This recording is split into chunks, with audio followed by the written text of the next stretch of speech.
This world is full of heroes, but not every hero can tell you their story.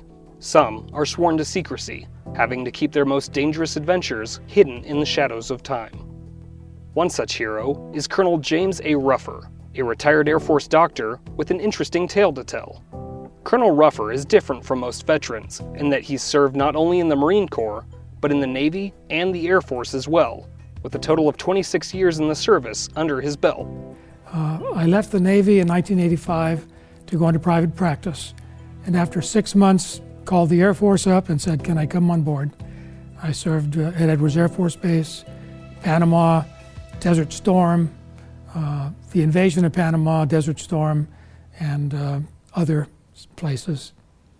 On December 20th, 1989, 1st Special Forces Operational Detachment Delta, popularly known as Delta Force, carried out a covert mission to free Kurt Muse, an American civilian living in Panama who, at the time, also worked as an undercover contact for the CIA. Muse was being held hostage in the Carcel Modelo, the infamous prison in which the former Panamanian dictator, General Manuel Noriega, kept his deadly menagerie of Panama's most wanted. The rescue plan, referred to as Operation Acid Gambit, took almost a year to prepare and execute, but to gather the information necessary to carry out the plan, Delta Force needed a man on the inside. I was called in to evaluate a hostage he was keeping, an American, and he was forced to allow one doctor to visit that hostage in his prison in Panama, and that was me. I told him I needed to see him every other day, so for 9 months I saw the prisoner. I worked with the United States Delta Force to help extract him. I gave them the information they needed. Meanwhile, I'm walking through blood and witnessing or practically witnessing torture, the disappearances of prisoners, the murders, and hearing firsthand information from those inside what's going on. I helped Delta Force then plan that mission, and during the invasion of Panama, they did successfully rescue him.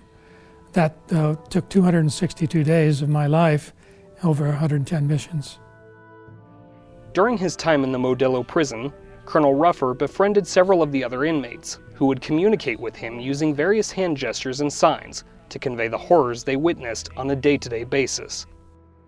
So when I went in the prison, and I saw what was happening in there and walked through blood, saw prisoners telling me that so many people were shot just the other day, that officers were killed or hung. These things were daily occurrences for me. Guns to my head. It was a harrowing experience. Thankful to know that when I went home, my family and most Americans would not be subject to that dictatorship. After the successful rescue of Kurt Muse, Colonel Ruffer's involvement in the larger mission were deemed classified, and remained so for nearly 24 years. I actually felt at the time that I would probably be awarded something, and it wasn't even mentioned in my end of tour award. It was barely one line mentioned in my fitness report. So I thought, well, that's the way it is. Then when the book came out in 2005, I went to the book signing. I got reconnected with my commander, and he said it was an oversight on his part, and he put me in for the award then. Fast forward to Nellis Air Force Base, August 15th, 2013, when Colonel Ruffer's experiences culminate in an award which would define his career. Although Colonel Ruffer is no stranger to being in the spotlight, nothing could truly prepare him for this memorable day. I knew I was going to meet a 2-star general and his vice commander, a 1-star, and a bunch of wonderful people. But nothing could prepare me for what happened in that room today. By his heroic actions and unselfish dedication to duty, Colonel Ruffer has reflected great credit upon himself and the United States Air Force. Those were loving eyes. They were appreciative, gracious.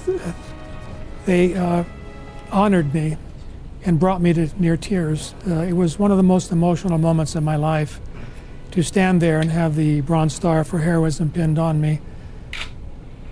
I will never forget it.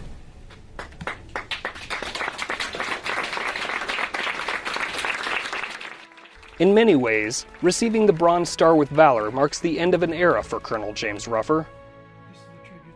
Though his life is much more subdued these days, Colonel Ruffer admits that he will always cherish the time he spent serving our great nation. My wife and I go home, we live alone. I'll take this uniform off. I'll have the memories of all my years of service from 1966. But I'll always miss the uniform and the service.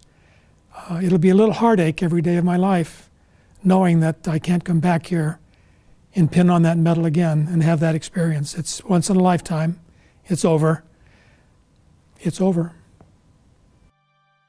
Whether it's in the Navy, the Marine Corps, or the Air Force, Colonel James Ruffer looks back on his time in all three branches of service with great respect and admiration. His heroic story, once hidden from the world, can now be shared and honored by future generations. Senior Airman Aaron Hauser, Nellis Air Force Base, Nevada.